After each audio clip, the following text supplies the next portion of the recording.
We've been asked if gCADPlus allows transparency to be applied to a whole layer.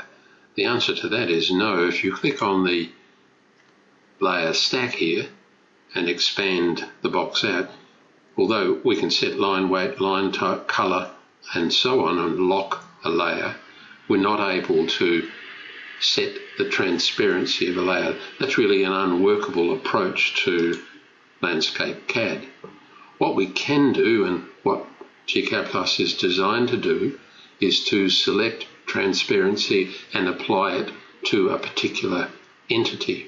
So in this case here, if I pick this rectangle, you can see in the properties box it has a transparency of 35 associated with it. Let me unselect all, and I've brought it to the front. So you may be able to see as I zoom in, there is a GIF file here, an image file, and the green rectangle goes over the image file, and you may be able to see up here that it overlays a brown filled ellipse. So we can't apply transparency to images, but we can apply transparency to individual entities. So the brown ellipse has a transparency associated with it of 100. We have two transparencies because you have a long axis and a shorter axis for an ellipse. The fact that gCADPlus allows you to set transparency of entities can be very useful when you're trying to create interesting graphic effects.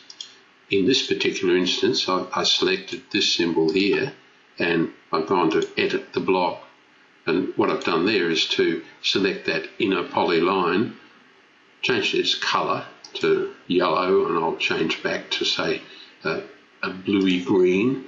I've set transparency to 125. Transparency can run from 1 to 255, so a value of 125 gives us a transparency of about 50%. And when I close the block editor, you can see we've returned to the view. Now you might argue that's just a little bit too dominant, the colour, so let's edit the block again, pick that one there, and we'll set it to, say, 50. So we're reducing transparency by a substantial amount, and there is our symbol.